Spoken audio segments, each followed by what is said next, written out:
mess. We're going to be polite and call it an absolute mess. We got Jonathan Taylor versus Jim Irsay versus his agent versus the Colts in a big circle cluster, you know what. And anyone who hasn't really caught speed, basically, Jonathan Taylor wants an extension. He's due for one at the end of the year. The Colts basically have said, we're not going to do it right now. Jonathan Taylor has requested a trade, whether it's really requesting a trade or a leverage. Not 100% sure either way. Jim Irsay has had some reckless tweets of his own, as he is prone to do. Basically saying, like, no one will care once we die, which was weird and completely out of left field, but Jim Irsay is going to Jim Irsay. And then has also said, we are not trading Jonathan Taylor in any circumstance. JT is still recovering right now, still on the PUP list, so he's at training camp, but still not technically participating. Rumors of a back injury that might put him on the non-football exemplary list, which would mean you don't get paid and this year doesn't count. But then he says never had back pain.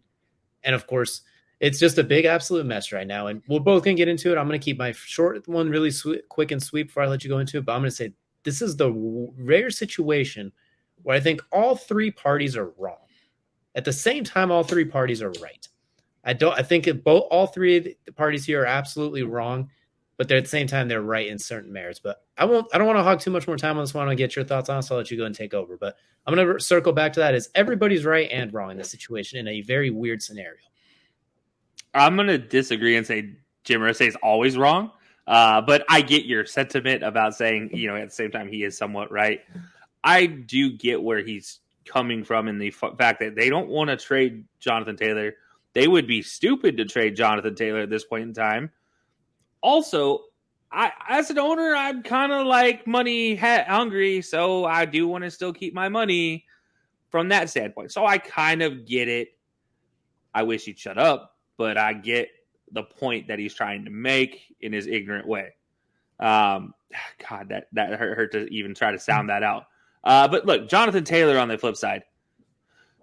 I think Jonathan Taylor's big mistake here is his agent. I think his agent is the problem with this entire situation. If his agent wasn't just I have lack of a better term, a bro dude who's just out here to, increase his street cred and get more riz. I don't even know what the words I'm saying are. I'm going to say get more riz. I don't even know what that means. So I'm not going to try to figure that one out. But honestly, this guy's a 40-year-old dude who just is trying to get money.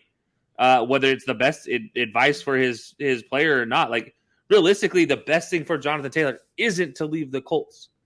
And I'm not saying that because I don't think a man should get paid his money. I think he should get paid his money. We talked about this ad nauseum. I feel like Jonathan Taylor should be paid. I feel like that check should have been in his bank account the day one of this conversation.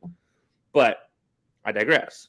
I do think the best opportunity for Jonathan Taylor to succeed is to remain with the Colts. You talk about this bouncing around with a lot of players, but especially running backs. Running backs are very much a system running back. Very few running backs can run a zone, can run a man blocking scheme equally well. They all do something a little different. The zone is very different. Arian Foster is a perfect example of that. When they switched that offense up, Arian Foster went from leading the league in rushing to 22nd in rushing. Yes, injuries did play a part. And Jonathan Taylor was injured last year. It's not like injuries are not part of his career. So we can't just write that off. So I look at this, and Jonathan Taylor needs to not listen to his agent in this case and be like, he needs to do the TJ Watt situation and just walk into Jim Irsay's office and be like, look, pay me at the end of the season, but I'm about to go break records. Get me on the field. Done. Over with. End of conversation. Forget your agent. Forget Jim Irsay. Just get on the same page with your coaches. Get on the same page with your teammates, and it solves all this problem. And I think that's the third part.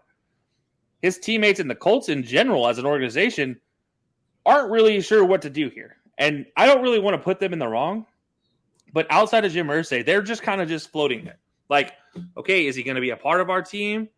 Well, crap, if he's not a part of our team, what are we going to do? Who's going to be our running back? We have this great young quarterback who we built to play alongside JT.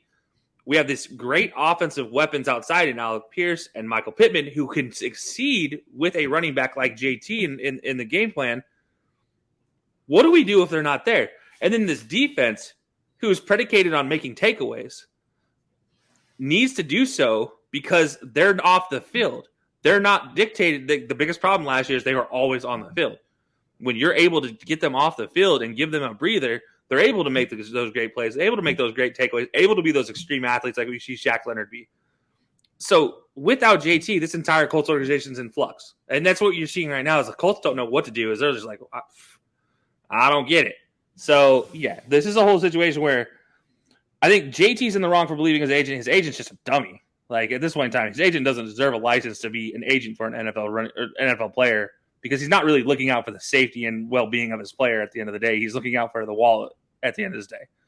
Whatever his percentage is, he feels like he deserves a bigger percentage, and that's never good for a player. Howie Roseman's on the phone, by the way. And yeah, anyways, I digress. But look, it's a situation. I don't know how best to describe that. It is an awful situation. It's something that should not be happening for Jonathan Taylor. Jonathan Taylor is a quiet dude, relatively quiet dude. He just kind of plays the game and doesn't really talk a whole lot. Well, unfortunately, you're in the limelight for all the wrong reasons right now because your agent and Jim Irsay. And that's the problem. Is realistically, if this was a Jonathan Taylor issue and any other owner, this isn't the case. I don't think it's the case. Jim Irsay any other owner would have stayed out of the media except for Jerry Jones. And then his agent, obviously, well, his agent is his agent. I mean, unfortunately, that's a situation you got to make a better choice at. This is a sucky situation, and letting his agent continue to do the talking through these reports and through these media releases is not a good look for Jonathan Taylor. And Lynn, for the Colts, don't let Jim Irsay in front of a microphone or in front of a computer or in front of a keyboard at any point in time. Good. Just going to start by adding on to your point. What are they going to do at running back?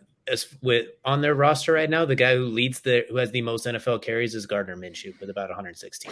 That's how that was with Zach Moss getting injured, which we'll talk about in a minute as well. Gardner Minshew has the most NFL carries on their team right now. So that's all you need to know about their situation at running back. That's why they're bringing in guys like Kenyon Drake, et cetera, to look at that. But I'm going to go ahead and go on to my soliloquy now. We're going to start just going right down the order. We'll start with JT on this one. Started in March by saying, like, hey, I'm just going to let it play out. I'm going to try and get mine, the usual, all the right things. Something has clearly changed, which involves hiring that agent in the meantime. But we'll circle back to that in a little bit here. But the thing that I don't like about how he's going about this, I'll start by saying we made a video 2 weeks ago saying, pay this man, Indianapolis. 4 years, $40 million, all guaranteed. 4 years, $12 million a year, 12 and a half, whatever it is, something like that. Like something like receiver number 2 money, like offensive weapon number 2 type of money, something like that. Like something reasonable. He'll be 24, pay him like that. At the same time, rumors he's asking for $16 million a year, which is, I think, Christian McCaffrey-esque money, who got paid after having 1,000 and 1,000 season. So his value was at all-time high amongst the history of the NFL at that point. Jonathan, you're coming off an injury-plagued season and a surgery. Like, you can't be asking for that money right now. Like, your stock is as low as it was since coming out of college, so you can't ask for that right now. And then demand a trade and go into this whole situation. Like, and also, you need to start asking for this in March. If you're going to demand a trade on the back end, you got to ask for it in March or April or February. This is when the negotiations start, because if it comes to a trade request, teams are looking to trade. But right now, everyone thinks they're set for the most part. Their money is spent.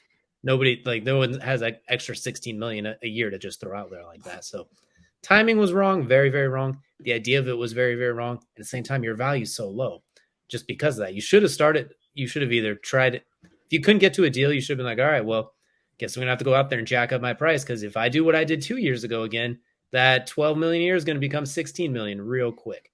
That if they franchise tag you, it'd be what it'd be like, or you work on it during the season, maybe midpoint, sign a deal, something like that. I think right now you're in no position to try and reset the market right now. Your value, we know how good you are, but you're only as good as your last performance, and your last performance was 8 months ago, something like that. Like, and the point is, we haven't seen a whole lot of him. So I think that's where he's kind of in the wrong there. But at the same time, we agree. We made the video. Pay that man. He should be your highest paid offensive weapon right now. No doubt about that. Until Michael Pittman gets paid like at the end of the year too. But I digress. Next up, we're going to look at Jim Irsay. Where he's right is the running back situation where you can't overpay a running back right now, especially when your value is that low. Everything else he's done is wrong, from Twitter to his ramblings, everything like that. Everything else is wrong. I won't spend too much time on that one. That he's just wrong 99% of the way. With his agent, where you're right is you try and do the best for your player. Where he's wrong is every other word that has come out of his mouth, basically, as well. He's jumping on Twitter and firing back at Jim Irsay. For those of you who don't know, Malky Kawa is a very popular MMA agent representing guys like John Jones, etc. In football, it feels like he's a little bit out of the element. And if you want to get an idea of the kind of agent he is, here's a quote that he had during an interview when talking about fighters getting busted for steroids. And I quote, "I might get ripped for saying this tomorrow, but if you're a girl at the bar and you have your drink there and a guy comes and sits next to you and he slips something into your drink and you get raped, well, sweetheart, you should have been watching your drink." That's exactly what you tell anybody who says, "Wait a minute, I didn't do this. I'm not a cheater. I got all these blood tests I've done so far that prove I'm not cheating. And now all of a sudden I'm cheating. Wait a minute, I didn't cheat. It has to be somewhere." What? Like that's the kind of agent you're dealing with right now. We'll start with that. We'll just get that out of the way right now. Since Jonathan Taylor hired the agent is when this is kind of spiraled, and I'm not one to say like, because usually agents, they're kind of mandatory in the sport unless you're Lamar Jackson or Roquan Smith, anomalies. For the most part, you need them, but it's hard to believe that someone like this, especially with this, when you look at some of his background, some of his MMA dealings, good MMA agent gets deals done for the most part in that situation. But here I feel like he's a lot of the cause of these problems. I don't know what's going on behind closed doors, but it feels like since he entered that picture, JT went from, "Hey, I'm going to do my best, hopefully come to a deal, I'm going to let it play out naturally," to where we are now. JT is known as, like, we always talk about, the humblest, quietest guy, like everything like that. And now suddenly he's caught in this very weird position where it's like the agent is telling him you have to reset the market and putting the burden on him. And now he's basically fighting for that. It's almost like the burden of fighting for all running backs has been put on his shoulders, it feels like. And that he's damned if he does, if he damns if he doesn't. So everybody has a point, but everyone is very wrong. And both sides need to kind of figure this out, because for JT, like you mentioned, the Colts has a fantastic situation for you to, with Anthony Richardson there, that's going to hold the defensive end just enough. You might be able to get daylight. Him rolling out of the pocket, you getting involved in the passing game. Shane Steichen, the new offensive coordinator, is going to push the ball down the field, which means running lanes for you to burst for 50-yard gallops out of nowhere. And you still have Quentin Nelson and some other guys to get behind. You're probably going to get paid a lot there unless they trade you to Kansas City or something ridiculous like that. But Kansas City's not going to pay you. If you're the Colts, you stink. We already made this video. I'm not going to go too deep in that. You stink. You pay the man. If you're Jim Irsay, you just got to stop it. Like, I know you worked your butt off your entire life being, your dad's son so you can get the team. I know how hard that you worked for that, but you need to stop there. Like, you busted your butt your entire life to have Irsay as your last name and get this team. But you got it. You cannot be tweeting and alienating things like that and giving the dumb agent a chance to say something like the relationship is beyond repair. Like, all sides are on this. I feel like this could get worked out pretty easily, especially if Chris Ballard somehow gets involved and it's like, all right, I will take care of this. Either he's going to get traded or they're going to get the deal signed, but it's not going to drag on like this. I think Chris Ballard at this point has to be the grown-up in the room. But, all right, Jonathan, we can give you $12 million a year, this much guaranteed, etc., but we can't give you up to 16. That's just not realistic. If you want, we will try and shop a trade, and we'll find a team that will extend you, that will agree to that, but you're not going to get that money out there unless you run for 2,000 and get 1,000 next year. You're not going to get that out there. Even CMC probably wouldn't get that if he hit the market again, especially with everything that's happened since then. Zeke, and Todd Gurley with the injuries kind of broke that, unfortunately.